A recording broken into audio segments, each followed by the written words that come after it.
آپ کے پاس کیا ثبوت ہے کہ میں آپ کی بیوی ہوں؟ جواب دیں مجھے۔ وہ بھی دفتراً اس کے کالر کو پکڑتی چیخ اٹھی تھی۔ تمہارے نام کے ساتھ میرا نام سب سے بڑا ثبوت ہے۔ میں جانتا ہوں تم پہلے ہی ملاقات میں مجھے پہچان گئی تھی، تبھی بھاگی تھی نہ مجھ سے دور۔ اس کی بھیگی گردن میں ہاتھ ڈالتا زمان نے اسے بے حد قریب کر دیا تھا۔ نہ زمان کی گرم سانسیں نتاشا کے ٹھنڈے چہرے پر پڑ رہی تھی۔ نہیں، نتاشا نے اپنی گردن نقل میں ہلائی تھی۔ زمان کا اپنے منقور ہونے کا علم اسے مہناز بیگم کے پاس ہی کے نکاح میں کی موجود چند تصاویروں کو دیکھ کر ہوا تھا۔ نتاشا کو کانپتا محسوس کر کے زمان نے شاور بند کیا تھا۔ وہ نتاشا کی آنکھوں میں دیکھ رہا تھا تاکہ پتہ لگوا سکے کہ وہ آیا سچ بول رہی ہے بھی یا نہیں۔ نتاشا اس کی نظریں محسوس کرتی اپنے سن ہوتے ہاتھوں کو الجھانے لگی تھی۔ جاؤ کپڑے چیک کر لو، میں تب تک شاور لے لوں۔ نتاشا کا ماتھا چومتا زمان اپنی گیلی شرٹ کے بٹن کھولنے لگا تھا۔ نتاشا اس کا برہنہ سینہ دیکھتے گھبراتی بھاگنے لگی تھی جب پاؤں سلپ ہونے پر گرنے لگی تھی، لیکن بروقت زمان نے اس کی کمر کو پکڑتے اسے بچا لیا تھا۔ وہ شرمندہ سی سرخ پڑ گئی تھی۔ زمان کے سیدھا کھڑا کرنے پر وہ ہلکی آواز میں اس کا شکریہ ادا کرتی وہاں ایک سائڈ پر پڑا تولیہ اٹھا کر باہر نکل گئی تھی۔ تولیہ بالوں کو باندھے کپڑے چینج کرنے کے بعد زمان کے گیلے کپڑوں کا خیال آنے پر وہ دبے قدموں اپنے کمرے سے نکل کر ساتھ والے بند کمرے میں گئی تھی۔ وہاں اس کا بھائی سال یا 2 سال بعد آنکھ پر کچھ دنوں کے لیے رہتا تھا۔ کمرے میں داخل ہوتے الماری میں سے اس نے ایک پینٹ اور شرٹ نکال لی تھی۔ وہاں سے کپڑے دے کر نکلتی وہ واپس اپنے کمرے میں آتی ڈور لاک کر گئی تھی۔ اب اسے سمجھ نہیں آ رہا تھا یہ کپڑے زمان کو کیسے دے۔ کچھ دیر لب کاٹنے کے بعد وہ واش روم کے قریب گئی۔ ہلکا ڈور ناک کرتے وہ زمان کے بولنے کی منتظر تھی۔ میرے ساتھ شاور لینے کا ارادہ ہے تو ویسے ہی اندر آ جاؤ، مجھے کوئی اعتراض نہیں۔ زمان کی بے باک بات سن کر وہ کانوں کی جوڑ تک سوکھ پڑ گئی تھی۔ مم، میں آپ کے لیے کپڑے لائی ہوں، وہ ہانپتی آواز میں سنبھل کر بولی تھی۔ زمان نے تھوڑا سا دروازہ کھول کر اپنا ہاتھ باہر بڑھایا تھا۔ نتاشا نے تیزی سے کپڑے اسے تھمائے تھے۔ زمان نے اسے تنگ کرنے کے لیے اس کی کلائی پکڑتے اسے ہلکا سا اپنی طرف کھینچا تھا۔ دروازے میں سے جھانکتا اس کا سینہ دیکھتے نتاشا مزید شرم سے لال ہوئی تھی۔ زمان نے اس کا ہاتھ نرمی سے اپنے ہونٹوں سے چھوا تھا۔ نتاشا گھبراہٹ سے دوبارہ اس کے بدلے تیور دیکھتی اپنا ہاتھ چھڑواتی تیزی سے کمرے سے باہر بھاگ گئی تھی۔ نتاشا کھانا کھانے کے بعد کافی دیر میں تک مہناز بیگم کے باہر بیٹھی ہوئی تھی تاکہ زمان تب تک چلا جائے۔ آدھی رات کو وہ مہناز بیگم کے کمرے سے نکلتی اوپر کمرے میں گئی تھی۔ ڈرتے ڈرتے وہ کمرے میں داخل ہوئی تھی۔ ادھر ادھر دیکھنے کے بعد کسی کو نہ پا کر وہ سکون کا سانس خارج کرتی اپنا نائٹ ڈریس پہننے چلی گئی تھی۔ ریڈ شرٹ اور ٹراؤزر پہنے وہ بیڈ پر بیٹھی پانی پی رہی تھی جب اچانک بیڈ کے نیچے سے کسی کو اپنی پنجی پکڑتے دیکھ کر پانی اس کے حلق میں پھنس گیا تھا۔ بیڈ کے نیچے سے زمان ہنستا ہوا نکلا تھا۔ نتاشا کی حالت اسے لطف دے رہی تھی۔ زمان کو دیکھ کر نتاشا کی آنکھیں باہر نکل آئی تھی۔ کھانستے ہوئے وہ بہرحال سے زمان کو ہنستا دیکھ رہی تھی۔ نتاشا کے قدموں کے قریب بیٹھتے زمان نے اس کی دائیں ٹانگ اپنی گود میں رکھتے اس کا ٹراؤزر پنڈلی سے اٹھایا۔ نتاشا کا رنگ اڑا تھا۔ زمان سے اپنی ٹانگ آزاد کروانے کی کوشش میں وہ ہلکان ہونے لگی تھی۔ زمان نے اپنے ہاتھ سے اس کی دودھیا پنڈلی کو سہلایا۔ نتاشا کا سانس سینے میں اٹک گیا تھا۔ زمان کے ہونٹوں کا لمس اپنی پنڈلی پر محسوس کرتے زمان پلیز، وہ آنکھیں میچے اپنی ٹانگ کھینچنے کی کوشش میں زمان کو التجائی آواز میں پکار بیٹھی تھی۔ اس کی حالت سے محسوس ہوتا زمان اس کی پنڈلی کو آزاد کرتا بیڈ پہ بیٹھا تھا۔ زمان کے آزاد کرنے پر وہ گھبراتی کانپتی بیڈ پوسٹ سے جا لگی تھی، جبکہ ٹانگیں بھی وہ سمیٹ چکی تھی۔ زمان کے بدلے انداز اس کے دل میں ہلچل سی مچا دی تھی، جبکہ اس کا دہنتا لفظ اسے عجیب سا سرور دے رہا تھا۔ شاید عصمت کے ناگوار لفظ کے بعد اپنے محرم کا لفظ پا کر وہ ایسا محسوس کر رہی تھی۔ نتاشا کے روبرو جاتے زمان نے اس کے اوپر جھکتے اس کے سر کے ارد گرد بیڈ پر اپنے بازو ٹکاتے اس کو قید کیا تھا۔ نتاشا کھلی سانسوں سے نظریں زمان پر ٹکائے ہوئے تھی۔ زمان کا محبت بھرا لفظ اپنے لبوں پر محسوس کرتے نتاشا نے تڑپ کر اس کی شرٹ کو کالر سے سختی سے پکڑا تھا۔ زمان اس کی ٹھوڑی پکڑے شدت سے اپنی سانسیں نتاشا میں انڈیل رہا تھا۔ اس کی سانسوں کو پیتے زمان نے اپنا دوسرا ہاتھ اس کے بالوں میں پھنساتے اسے مزید اپنے قریب کیا تھا۔ نتاشا کی سانسیں مدھم محسوس کرتے زمان نے اس کے ہونٹوں کو آزاد کرتے اس کے پورے نرم و نازک سرخ قنداری گالوں کو شدت سے چوما تھا۔ نتاشا بے حال سے اس کے رحم و کرم پر اپنے لمبے لمبے سانس لے رہی تھی۔ زمان اس کے چہرے کو کے پور پور کو اپنے ہونٹوں سے چھو رہا تھا۔ اس کے سرخ گال کو دیکھتے زمان نے دانتوں میں لے کر ہلکا سا اسے کاٹا تھا۔ نتاشا ہلکا سا سسکی تھی۔ اس کے گال پر ہلکا سا سرخ رنگ کا نشان دیکھتے ہوئے ایک اطار سے مسکرایا تھا۔ زمان کے لیے زبان زمان کے دوبارہ اپنے ہونٹوں کو ہلکا سا چھونے پر وہ منمنائی۔ اس کی آواز میں ایک التجا تھی۔ زمان آخری بار اس کے ہونٹوں کو چھوٹا اسے باہوں میں بھر کر لیٹ گیا تھا۔ نتاشا کا سر اپنے سینے میں رکھ کر دوسرا ہاتھ اس کی کمر پہ ڈال کر زور سے اسے خود نے بیچ کیا تھا۔ آپ نے جانا نہیں؟ نتاشا نے گھبرائے لہجے میں پوچھا۔ نہیں، آج رات میں تمہارے ساتھ گزاروں گا۔ زمان اس کے بالوں پر لب رکھتا بولا تھا۔ فکر مت کرو، کچھ نہیں کروں گا۔ نتاشا کا رنگ الٹا دیکھ کر وہ ہلکا سا مسکرایا تھا۔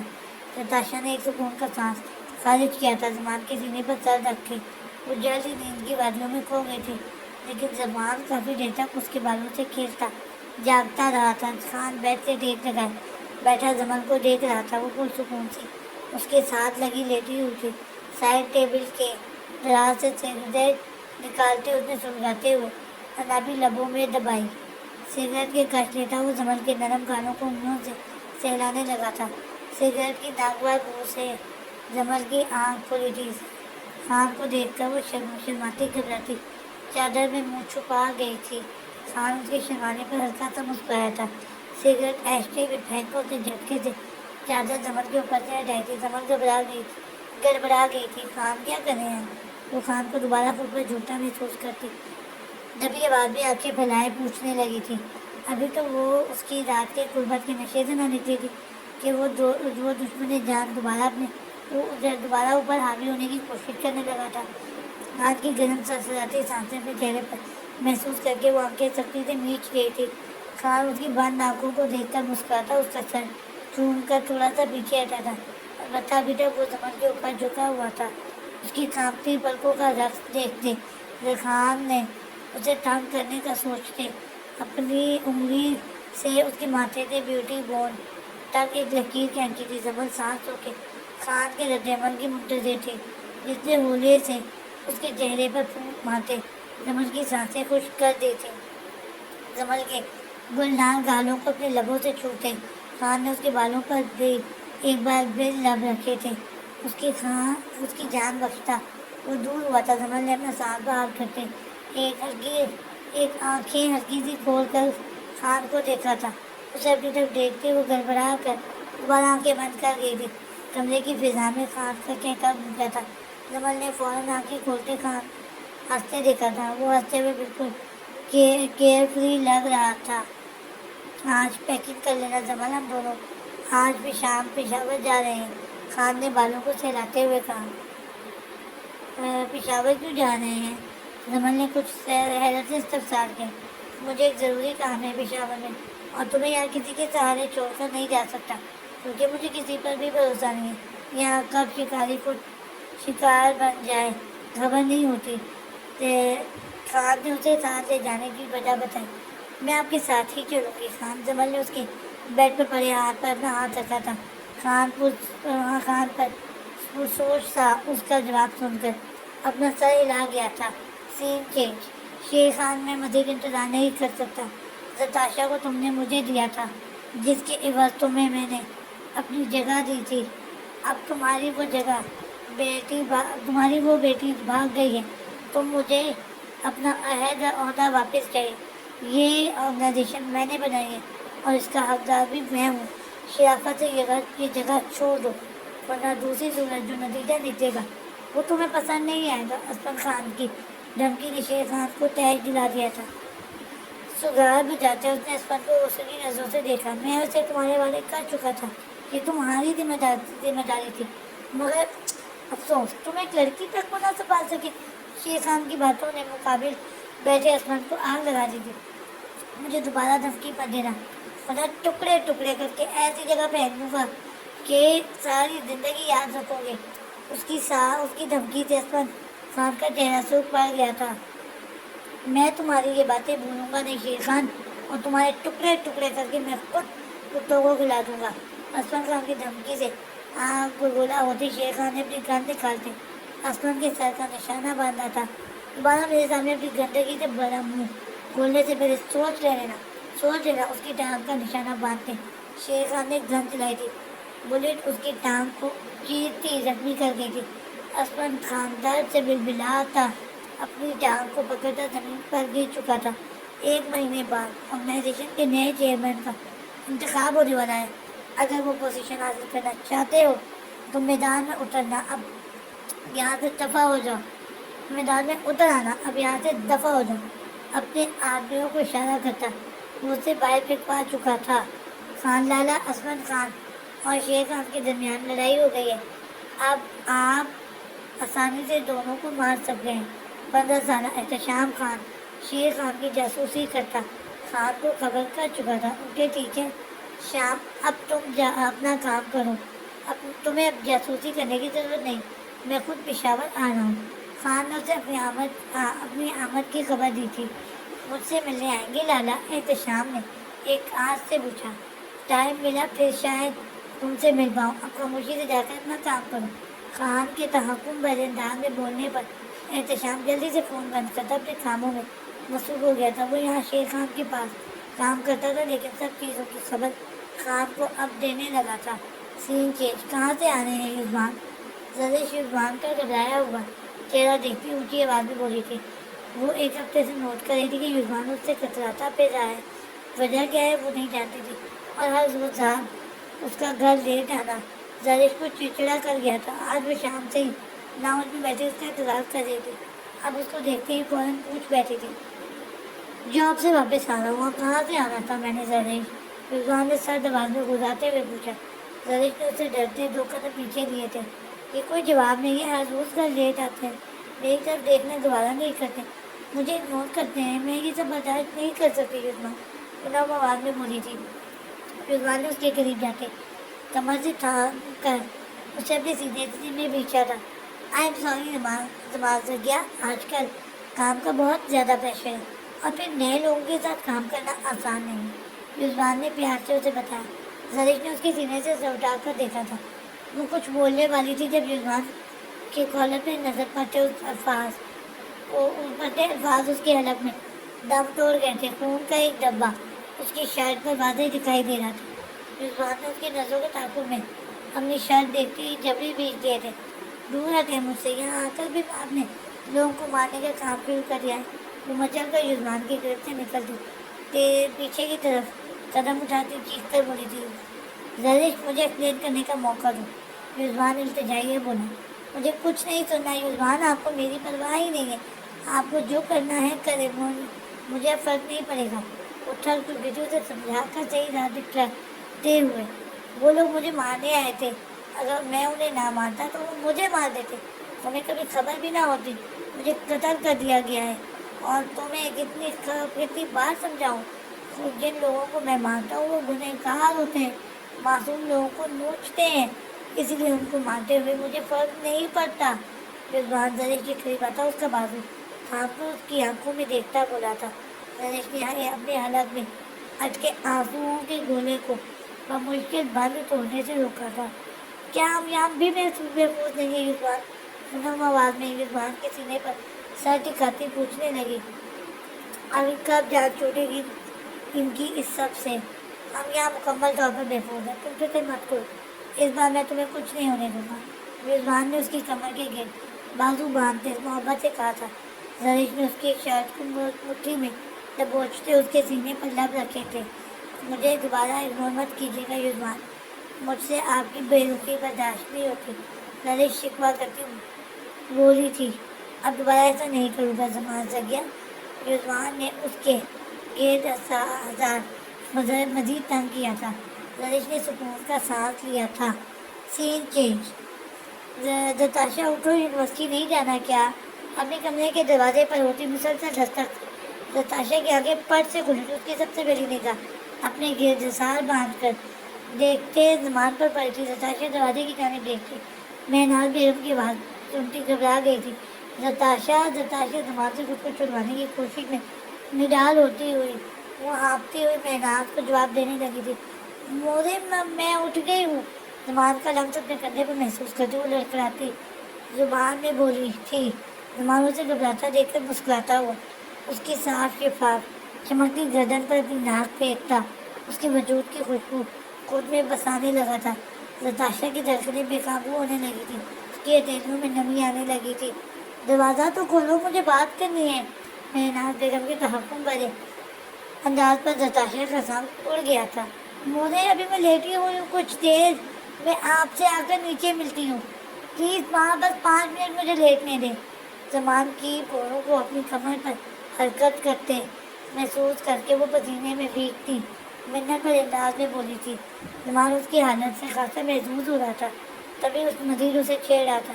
نتاشا نے زمان کا ہاتھ پکڑ کر اسے روکنے کی کوشش کی تھی۔ اچھا جلدی آؤ، نیچے انتظار کر رہی ہوں، مہناز بیگم بول کر چلی گئی تھی۔ نتاشا نے مہناز بیگم کے جاتے ہی سکھ کا سانس لیا۔ زمان نے نتاشا کے بالوں کو نرمی سے اپنی گرفت میں لے کر ہلکا سا جھٹکا دیتے اس کی گردن مکمل اپنی گرفت میں موڑی تھی۔ نتاشا نے آنکھیں پھیلا کر زمان کو دیکھا جس نے محبت سے اس کے سر پر بوسہ دیا تھا۔ زمان آپ پلیز اب جائیں۔ نتاشا گہرے سانس بھرتی اس کو مزید خود پر جھکتے دیکھ کر بولی تھی۔ زمان اس کی حالت کو دیکھتا اپنے منہ زور جذبات پر قابو پاتا اس کے گلابی روئی جیسے گالوں کو شدت سے چومتا پیچھے ہٹا تھا۔ نتاشا نے اپنی رکی ہوئی سانسیں باہر کی تھی، اپنے ہاتھ میں موجود زمان کا ہاتھ چھوڑ دے اس نے اپنے تپتے گالوں پر رکھا تھا۔ نتاشا زمان کا ہاتھ دوبارہ اپنی کمر میں محسوس کرتی الٹی سے اٹھتی واش روم میں بھاگی تھی۔ زمان کچھ دیر بیڈ سے ڈیک لگانے کے بعد بیڈ سے اٹھتا جس راستے سے آیا تھا وہاں سے واپس چلا گیا تھا۔ سین چینج پشاور میں موجود اپنی اصلی گھر پہنچنے خان زمل کو چھوڑ کر کچھ دیر کے لیے باہر گیا تھا۔ یہاں ہر طرف سخت سیکیورٹی کا انتظام تھا، گھر میں ملازمین بھی موجود تھے۔ زمل بور ہوتی خود ہی فریش ہونے کے بعد اپنا اور خان کا سامان الماری میں رکھنے لگی تھی۔ کپڑے الماری میں رکھتی وہ دروازہ کھلنے کی آواز پر مسکراتی پیچھے مڑی تھی جب خون سے بھرے خان کو دیکھتے اس کی مسکراہٹ سمٹ گئی تھی۔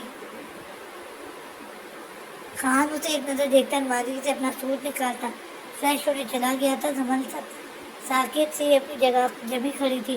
جب خان فریش ہو کر واپس آیا تھا اسے ایک جگہ کھڑا دیکھ کر خان اپنے گیلے بالوں کو ہاتھوں سے جھٹکتا زمن کے قریب آیا تھا۔ میرے قریب مت آئیے گا خان، وہ سرد آواز میں بولی تھی۔ خان نے ایک سرد خارج کی تھی۔ کدھر گیا خارج کی تھی۔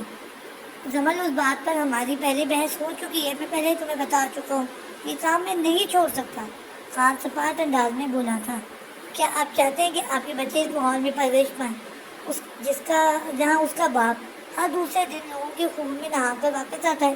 کیا آپ چاہتے ہیں آپ کی بیٹی کو بھی کوئی زرش کی طرح کڈنیپ کر کے مار دے یا پھر میری طرح اس پر تشدد کر کے اسے جلا دیا جائے؟ وہ اپنے بازو پر بنے جلے نشان دیکھتی تکلیف سے بولی تھی۔ اس کی باتوں سے خان کی رگیں تن گئی تھی۔ وہ صحیح کہہ رہی تھی، یقیناً آج نہیں تو کل جلد اس کی اولاد بھی ہو جائے گی یا پھر یہ ہو جائے گی، کیا پھر بھی وہ ایسا ہی کرے گا؟ میں اس بارے میں سوچوں گا زمل۔ خان اپنی آنکھیں بند کر کے کھولتا تنے ہوئے اعصابوں سے بولا تھا۔ زمل اس کے قریب آئی تھی، خان کے کندھوں پر ہاتھ رکھتے اسے نرمی سے سہلائے تھے۔ خان کے تنے اعصاب ڈھیلے پڑنے لگے تھے۔ آپ ایک قدم صحیح راستے کی طرف اٹھائیں، اللہ پاک آپ کے لیے آسانیاں پیدا کرے گا۔ وہ بہت نہیں میں اس کی طرف لوٹ آئے، آپ کی ہر منزل آسان ہو جائے گی۔ زمل کی بات سے خان نے سر ہلایا تھا۔ میں ہر پل آپ کے ساتھ رہوں گی، میں چاہتی ہوں آپ بھی ایک عام انسان کی طرح خوشحال زندگی میرے ساتھ گزاریں۔ زمل نے اسے سمجھایا۔ خان نے اس کے جلے ہوئے بازو والا ہاتھ پکڑا تھا، اس کی شرٹ کو وہ بازو سے کھسکاتے خان نے وہاں بندے نشان پر محبت سے اپنا لمس چھوڑا تھا۔ تمہاری جان کی حفاظت میری ذمہ داری تھی اور میں اس میں بھی کامیاب نہ ہو سکا۔ اس کے لہجے میں ملال تھا۔ یہ میری قسمت میں تھا، آپ چاہ کر بھی مجھے نہیں بچا سکتے تھے۔ وہ خان کے بالوں میں اپنا دوسرا ہاتھ پھینکتی بولی تھی۔ اس کا لفظ زمر کو سکون بخش گیا تھا۔ خان نے دھیرے سے سر ہلایا۔ میں آپ کا انتظار کر رہی تھی، اب آپ آ گئے ہیں تو کھانا کھاتے ہیں، مجھے بہت بھوک لگی ہے۔ زمر اس کا ہاتھ پکڑتی باہر لے گئی تھی۔ سین چینج۔ شیر خان کو یہاں خان کے آنے کی خبر مل چکی تھی۔ وہ خان کو مروانے کے نئے طریقے ڈھونڈ رہا تھا۔ اسے یہ اندازہ ہو گیا تھا کہ اس کی بیوی اب اس کی کمزوری بن چکی ہے، اب وہ اس کمزوری سے فائدہ اٹھانا چاہتا تھا۔ اس بات کو ڈھونڈنے کے لیے بھی اس نے اپنے کتے چھوڑے ہوئے تھے۔ وہ خان کو ختم کر کے آرام سے ساری زندگی اس سیٹ پر بیٹھ کر راج کرنا چاہتا تھا۔ خان کے گھر کے گرد آدمی کو تعینات کر دو، شکار خود چل کر شکار شیر کی کچار میں آیا ہے، موقع پاتے ہی اس کی بیوی کو اٹھوا لینا اور اسپن خان پر نظر رکھو۔ آج کل بڑا سر پر چل رہا ہے۔ سگار ہونٹوں میں لیے شیر خان نے اپنے آدمی سے کہا، سرکار، خان نے اپنے گھر بہت سخت سیکیورٹی رکھی ہوئی ہے، کوئی اس کے گھر کے 10 میل کے فاصلے پر بھی آ کر ٹک نہیں سکتا۔ اس کے آدمی نے شیر خان کو بتایا، اس کی سیکیورٹی کو خرید لو، جتنے پیسے لگے مجھ سے لے لینا، لیکن جلد سے جلد کام ہو جانا چاہیے۔ وہ چیئرمین کے لیے ہونے والے انتخاب سے پہلے خان کو ختم کرنا چاہتا تھا۔ جیسا آپ نے سرکار۔ شیر خان کا ملازم سر ہلاتا وہاں سے چلا گیا تھا۔ شیر خان کسی بھی حال میں خان کو مزید مضبوط نہیں ہونے دینا چاہتا تھا۔ اگر وہ ایک بار آرگنائزیشن کا چیئرمین بن جاتا، پھر اس کے لیے شیر خان کی جگہ حاصل کرنا مشکل نہیں تھا، اور اسی سے شیر خان ڈرتا تھا، اور یہی ڈر وہ خان کو قتل کروا کر ختم کرنا چاہتا تھا۔ اس کے لیے خان اس کی اولاد نہیں تھا، بلکہ اولین دشمنوں میں سے ایک تھا۔ زمان کا معمول بن گیا تھا۔ وہ ہر شام اپنے کام ختم کرتا نتاشا کے ساتھ وقت گزارنے آتا تھا۔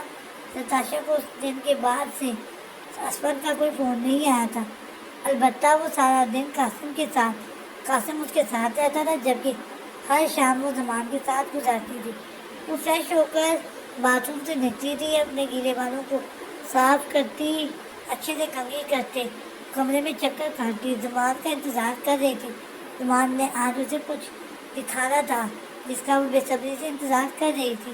کچھ دیر بعد ہی کھڑکی پر ہونے والی نوک اور ساتھ ہی زمان کے اندر آنے پر وہ خاموشی سے ایک جگہ کھڑی ہو گئی تھی۔ زمان نے اسے دیکھتے ہی اپنے بازو پہ لائے۔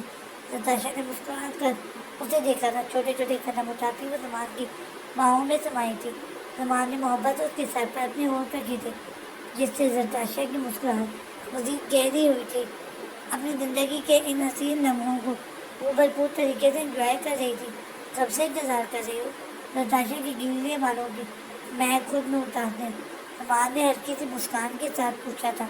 زیادہ دیر نہیں ہوئی، آپ نے مجھے کچھ دکھانا تھا شاید؟ نتاشا نے زمان کی آنکھوں میں دیکھ کے جیسے اسے یاد دلایا تھا، ہاں دکھانا تو ہے، لیکن میرے سر میں درد ہو رہا ہے، پہلے میرے سر کو دبا دو۔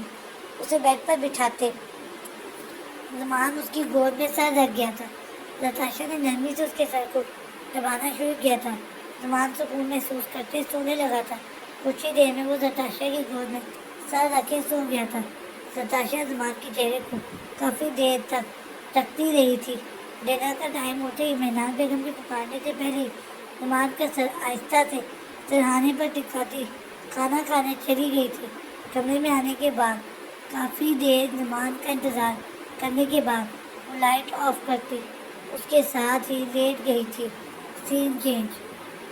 ہم پشاور کس کام سے آئے ہیں خان؟ لیپ ٹاپ پر کام کرتے خان کو دیکھتے زمر نے آہستہ آواز میں خان سے پوچھا تھا، تمہاری بات پر عمل کر رہا ہوں، یہاں موجود شیر خان کے کچھ چھپے ہوئے اڈوں کو ختم کرنے آیا ہوں، اس کے بعد ہم باولپور چلیں گے۔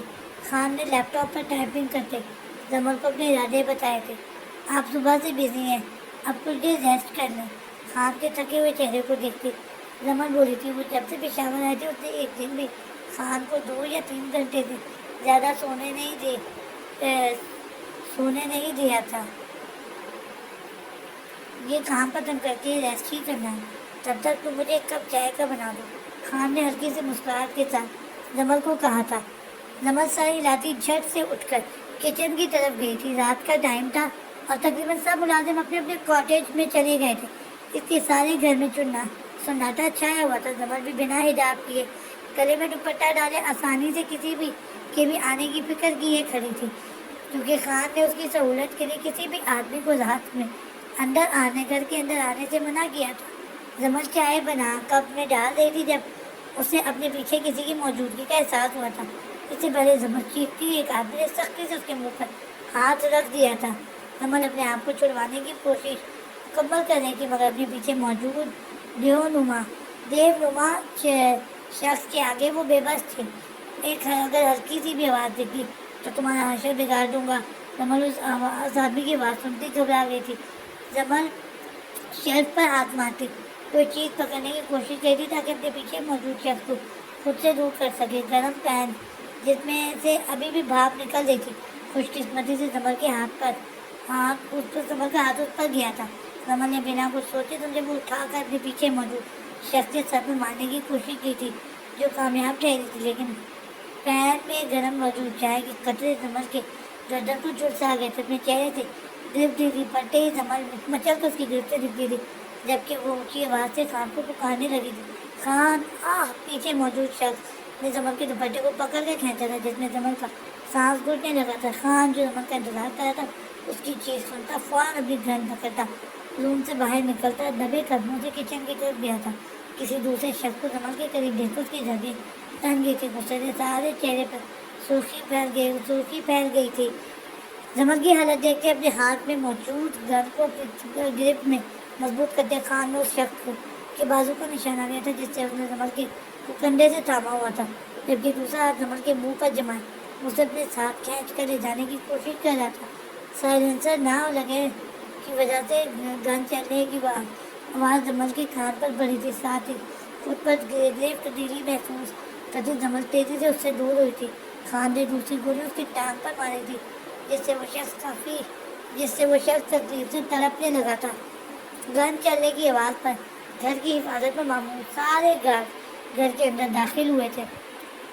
ایک سیکنڈ سے پہلے اپنی نظریں جھکا لو، ورنہ سب کی آنکھیں نکال دوں گا، اور اس آدمی کو لے کر باہر نکل جاؤ، ورنہ سب کی لاشیں بچھا دوں گا۔ زمل کو بے حجاب دیکھتے تیزی سے زمل کو اپنے حساب میں لیتا خان رخ پھیرتا غصے سے ڈھا رہا تھا۔ اس کو کوئی شخص میری اجازت کے بغیر ہاتھ نہیں لگائے گا۔ اگر کسی نے میرے خلاف جانے کی کوشش کی، اس کے ہاتھ کاٹ دوں گا۔ زمل کے گیدازار مضبوط کرتے وہ اس شخص کو گھسیٹ کر لے جاتے اپنے آدمیوں سے بولا تھا، جیسا آپ کا حکم۔ خان کے آدمی مؤدب طریقے سے جواب دیتے چلے گئے تھے۔ میرا دل کرتا ہے اس کی کھال ادھیڑ لوں جس نے تمہیں تکلیف دی ہے، وہ آنکھیں نوچ لوں جس نے میری بیوی کو دیکھا ہے، وہ ہاتھ کاٹ دوں جس نے اسے تمہیں چھوا ہے۔ خان شدت سے زمل کو خود میں پیچھے بول رہا تھا۔ زمل اس واقعے سے ڈرتی خان کے سینے میں سر چھپائے کھڑی تھی۔ خان کی باتیں سن کر خوف کی ایک سر لہر اسے خود میں اترتی محسوس ہوئی تھی۔ تمہیں کہیں چوٹ تو نہیں لگی؟ اپنی گن ویسٹ میں رکھتے خان نے زمل کا چہرہ تھامتے نرمی سے پوچھا تھا۔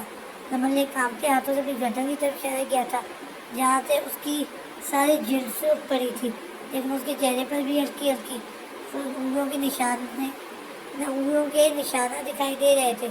میری خانم، خان نے محبت اس کی گردن پر ہونٹ رکھے تھے، تم پر آنے والی ہر تکلیف کا بدلہ میں اس شخص کا خون نچوڑ کر لوں گا۔ کسی کی ضرورت نہیں ہوگی دوبارہ تمہاری طرف دیکھنے کے لیے۔ زمل کے ماتھے پر ہونٹ رکھتے وہ شدت پسندی سے بولا تھا۔ زمل نے سختی سے آنکھیں میچ لی تھی۔ یہ تکلیف اور درد شاید اب ساری زندگی کے لیے اس کی قسمت میں لکھ دیے گئے تھے۔ زمل کو اپنے احساس میں لیتے خان اسے کمرے میں لے کر آیا تھا۔ اتنی کی سیکورٹی سے بچ کر اس شخص میں زمل تک پہنچ جانا خان کے لیے شدید حیرت کا باعث تھا۔ زمل اچھا خاصا ڈر گئی تھی، اسے بھی ابھی تک اپنا سانس بند ہوتا محسوس ہو رہا تھا۔ خان فرسٹ ایڈ باکس لے جانے لگا، تب جب زمل نے فوراً اس کا ہاتھ تھاما تھا۔ مجھے اکیلا مت چھوڑیں۔ اس کی آنکھوں میں ڈر دیکھ کر خان نے سختی سے اپنی مٹھیاں بھی کی تھی۔ خانم، میں یہاں ہی ہوں، فرسٹ ایڈ باکس لینے کے لیے جا رہا ہوں۔ خان نے اس کے چہرے کو تھام کے نرم لہجے میں محبت سے کہا تھا۔ زمل نے اس کی آنکھوں میں دیکھا تھا، پھر گہرا سا ہنس کے اپنا سر ہلایا تھا۔ خان اس کے سر پر لب رکھتا واش روم میں سے ایئر باکس لینے چلا گیا تھا۔ اس کی گردن سے بال ہٹاتے خان نے احتیاط سے دوائی لگائی تھی۔ زمل کے لبوں سے بے ساختہ سسکی نکلی تھی۔